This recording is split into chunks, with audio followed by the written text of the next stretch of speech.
Shalom Bapak Ibu yang diberkati Tuhan. Kembali lagi di Renungan Singkat Jemaat Yosudipuro saat ini. Kita bersyukur satu hari yang Tuhan sediakan kepada kita.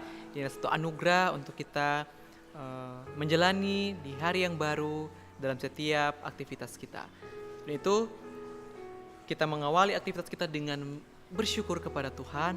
Dan saat ini saya rindu melalui renungan pagi kita di saat ini, saya rindu untuk kita mendengarkan firman Tuhan sedikit dari Alkitab. Dan saya beri judul untuk renungan pagi kita saat ini, yaitu kebenaran yang sejati, dengan ayat hafalan atau tema kita di dalam Filipi 3 ayat 7. Firman Tuhan, tetapi apa yang dahulu merupakan keuntungan bagiku, sekarang kuanggap rugi karena Kristus. Di dalam setiap kehidupan kita menjalankan aktivitas, bahkan bekerja, dan kadang kita menghadapi suatu kondisi di mana kita harus memilih apakah kita tetap berpegang kepada kebenaran yang kita punya saat ini atau menyepelekan kebenaran yang kita punya. Kebenaran sejati apa yang sebenarnya kita miliki? Tentunya kebenaran yang saat ini kita punya yaitu hari Sabat. Ini adalah suatu kebenaran yang ada kepada kita. Kadang ketika kita menghadapi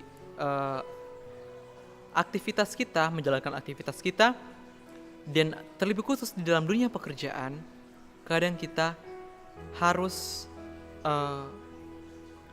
melihat bagaimana kita diperhadapkan dengan satu pilihan.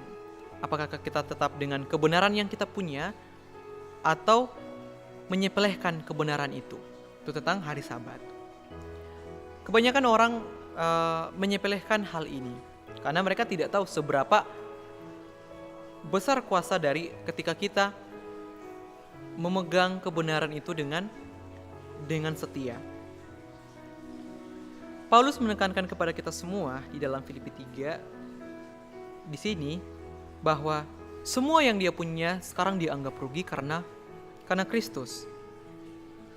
Di ayat yang ke-8 mengatakan bahwa malahan segala sesuatu kuanggap rugi karena pengenalan akan Kristus Yesus Tuhanku lebih mulia daripada semuanya. Oleh karena dialah aku telah melepaskan semuanya itu dan menganggapnya sampah supaya aku memperoleh Kristus.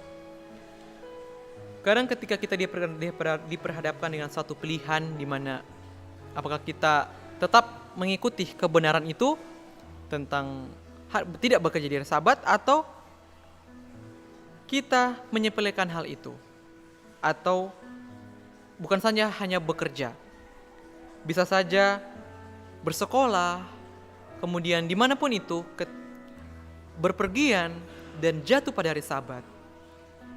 Apa yang harus kita lakukan? Ada orang yang berkomitmen untuk tidak melakukannya atau bisa dikatakan strict, tapi ada juga yang memaksakan melakukannya, tapi dia tahu itu dosa. Tapi ada juga yang melakukannya tanpa tahu itu adalah dosa. Dan sini Yesus menekankan kepada kita semua bahwa bagaimana kebenaran yang kita punya itu sangatlah penting. Sehingga apapun yang kita temukan, pilihan-pilihan yang kita temui, jika kita tetap berpegang kepada kebenaran untuk tidak melanggar hari Sabat, baik itu ketika kita temui dalam bersekolah, waktu ujian jatuh pada hari Sabat, apa kita berkomitmen untuk mengikutinya walaupun memang tantangan yang harus kita hadapi, tapi kita akan bergumul. Sebagaimana Paulus mengatakan kepada kita dalam Filipi 3 ini, kata-kata semua dianggap rugi karena Kristus. Karena di dalam Yesaya 5 ayat 20 mengatakan seperti ini. Celakalah mereka yang menyebutkan kejahatan itu baik dan kebaikan itu jahat, yang mengubah kegelapan menjadi terang dan terang menjadi kegelapan, yang mengubah pahit menjadi manis dan manis menjadi pahit. Jatuh dalam dosa adalah kelemahan, tetapi membenarkan dosa adalah pemberontakan.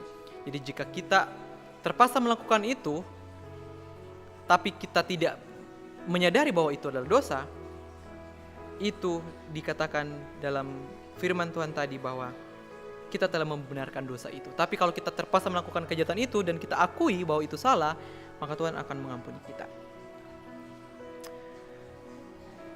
Kita mulai bekerja untuk iblis bukan saat kita jatuh dalam dosa, tapi saat kita mulai membenarkannya.